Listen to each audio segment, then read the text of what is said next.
नमस्कार, मैं हूं आंचल सिंह। जिसके पास कुछ खोने को नहीं होता, सबसे ज्यादा खतरनाक वही होता है। उस पर हाथ डालना मतलब खुद के लिए मुसीबत मोल लेना। लेकिन जब सत्ता थी तो इस बारे में ना संजय राउत ने सोचा और ना ही उद्धव ठाकरे ने, और इसीलिए आज मुसीबतों का पहाड़ उन पर टूट पड़ा है। जब संजय राउत के पास पावर थी तब उन्होंने भाजपा को खूब नचाया, पूरे महाराष्ट्र में राजनीतिक अत्याचार किया। भाजपा के कई बड़े नेता ना तो जेल जाने से बचे और ना ही हिरासत में लिए जाने से बचे। उस वक्त भाजपा के पास कुछ खोने के लिए नहीं था, और इसीलिए जितने भी जुल्म उद्धव ठाकरे सरकार की तरफ से ढाए गए उन्होंने सब सह लिया और इंतजार किया अपने वक्त का। उस वक्त जब प्रियंका चतुर्वेदी से इसी पर सवाल पूछा जाता था कि मुंबई पुलिस क्या कर रही है, बीएमसी क्या कर रही है, तब यही प्रियंका चतुर्वेदी ये कहती थी कि अपना काम कर रही है, बीएमसी अपना काम कर रही है, मुंबई पुलिस अपना काम कर रही है और सरकार अपना काम कर रही है, इससे कोई लेना देना नहीं है। लेकिन जब ईडी कार्रवाई करती है तो सरकार पर, केंद्र सरकार पर सवाल खड़ा हो जाता है। अब बात करते हैं कि किस प्रकार से जब उद्धव ठाकरे की सत्ता थी तब उन्होंने बड़े बड़े जो बीजेपी के नेता हैं उन पर जुल्म ढाए। जब मन चाहा तब उन्हें उठाकर जेल में डाल दिया। जो जनता पर अत्याचार हुए, जो आलोचक हैं वो तो अलग है, पत्रकारों पर किस तरीके की कार्रवाई की गई वो तो अलग है, लेकिन किस प्रकार से जो विपक्ष के नेता हैं उन पर कार्रवाई की गई उसके बारे में भी बात करते हैं। आज उद्धव ठाकरे ये बयान दे रहे हैं कि जरा सोचिए, मेरा वक्त आ जाएगा तो क्या हो जाएगा। तो उद्धव ठाकरे को यह समझना चाहिए कि अभी तक उनके पास ही वक्त था, और जो वक्त उन्होंने जनता को दिखाया है उसके बाद ही ये सत्ता परिवर्तन हुआ है। जो उनका वक्त था उस वक्त में क्या कुछ हुआ ये जनता देख रही है। 2019 में इनकी सरकार बनी है और उसके बाद से ही जनता अभी तक देखती आई है कि महाराष्ट्र में किस प्रकार से अत्याचार हुआ है। चाहे वो पालघर का मामला हो, सुशांत सिंह राजपूत का मामला हो, या फिर सुनैना होले हो, या सबित ठक्कर हो, तमाम ऐसे नाम हैं जो यहाँ पर अगर बताए जाएंगे तो उन्हें समझ में आ जाएगा कि क्या कुछ उन्होंने पिछले दिनों में किया है और अब उसी का परिणाम उन्हें भुगतना पड़ रहा है। किरीट सोमैया जो कि बीजेपी के सांसद हैं, वरिष्ठ नेता हैं, इन्हें सितंबर 2021 में सतारा जिले के कराड़ रेलवे स्टेशन पर गिरफ्तार कर लिया गया था, और किस जुर्म में गिरफ्तार किया गया था उसकी भी बात कर लेते हैं। दरअसल उस वक्त की जो सरकार थी, उद्धव ठाकरे सरकार, उसमें मंत्री रहे मुशरीफ, उनके ऊपर भ्रष्टाचार के आरोप किरीट सोमैया ने लगाए थे, और इसी के खुलासा करने के लिए वो जा रहे थे और रास्ते में ही उन्हें गिरफ्तार कर लिया जाता है। नारायण राणे जो कि केंद्रीय मंत्री हैं, वो खाने का प्लेट लेकर बैठे होते हैं और वहीं पर मुंबई पुलिस पहुंचती है, ना उन्हें खाना खाने दिया जाता है और वहीं से उन्हें गिरफ्तार करके लेकर चली जाती है, क्योंकि वो लगातार उद्धव ठाकरे और संजय राउत पर बयानबाजी कर रहे थे। तो ऐसे ऐसे मामले हमने देखे। देवेंद्र फडणवीस जब ओबीसी के हक में जमीन पर उतरे थे तब उन्हें पुलिस ने हिरासत में ले लिया था, और जो उनकी मांगे थी वो भी सुना नहीं गया था। नीतेश राणे जो कि नारायण राणे के बेटे हैं और भाजपा के विधायक भी हैं, उन्होंने उद्धव ठाकरे के बेटे आदित्य ठाकरे को म्याऊं म्याऊं कर चिढ़ाया था। उसके बाद उन्हें उठाकर जेल में डाल दिया गया। और ये जो नीतेश राणे का मामला है ये इसी साल फरवरी का है। अब आपको बता दें कि 2019 में महाराष्ट्र में महाविकास अघाड़ी सरकार बनी है, उसके बाद से ही कई ऐसे मामले हुए हैं, चाहे वो किरीट सोमैया हो, या फिर देवेंद्र फडणवीस हो, या नारायण राणे, नीतेश राणे हो, या इसके साथ ही हमने देखा है कि बाकी और नवनीत राणा और रवि राणा के साथ जो कुछ भी किया गया है, उस वक्त जब कोई भी सवाल पूछा जाता था तो महाविकास अघाड़ी सरकार की तरफ से यही जवाब आता था कि वो जो एजेंसियां हैं वो स्वतंत्र हैं, वो अपना काम कर रही हैं, चाहे मुंबई पुलिस हो या बीएमसी हो, और सरकार अपना काम कर रही है। अब आज जब इन पर कार्रवाई हो रही है तो ये कहा जा रहा है कि पुराना मामला, संजय राउत को पुराने मामले में फंसाया जा रहा है। लेकिन आपको याद होगा कि अर्णब गोस्वामी को किस पुराने मामले में फंसाकर इन लोगों ने जेल भेजा था। तलोजा जेल भेजा गया था, वो भी पुराना मामला था, और शरद पवार के वो बेहद करीबी थे, उन्होंने प्रेस कॉन्फ्रेंस की थी, उनके साथ फोटोज भी सामने आई थी। तो ये सारी चीजें दिखाती हैं कि जो कुछ भी इन्होंने किया है उसी का परिणाम भुगत रहे हैं। वक्त की अगर बात कही जा रही है तो इनका भी वक्त था, आज बीजेपी का वक्त महाराष्ट्र में चल रहा है,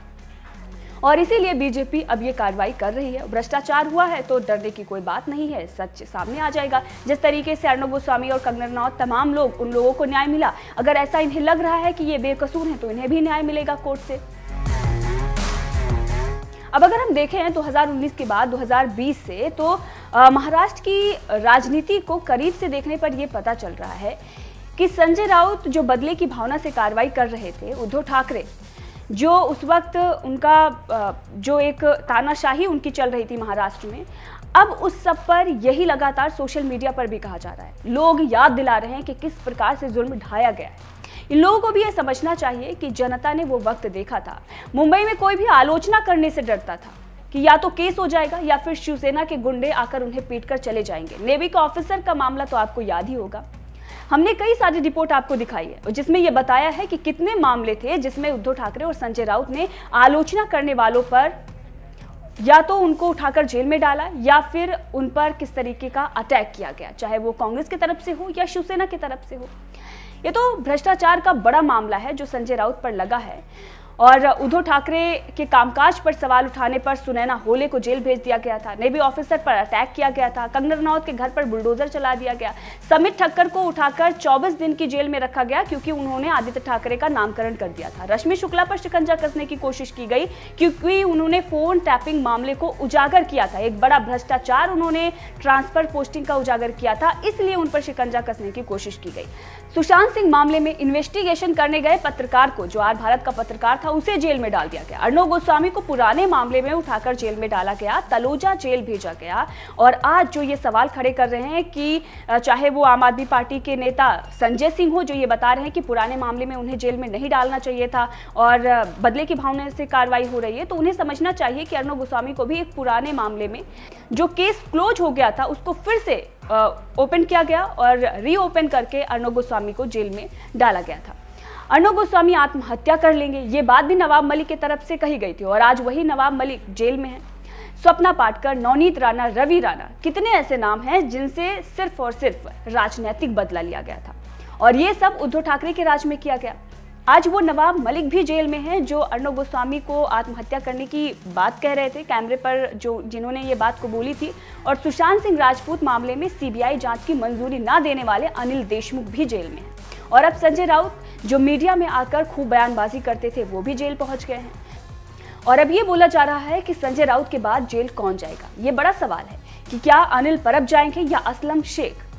दरअसल मोहित कंबोज ने इसको लेकर एक ट्वीट किया। कंबोज ने यह कहा कि संजय राउत तो अरेस्ट हो गए हैं, नवाब मलिक भी अरेस्ट हो गए हैं, संजय पांडे जो कि पुलिस कमिश्नर थे वो भी अरेस्ट हो गए हैं, अब कौन जाएगा।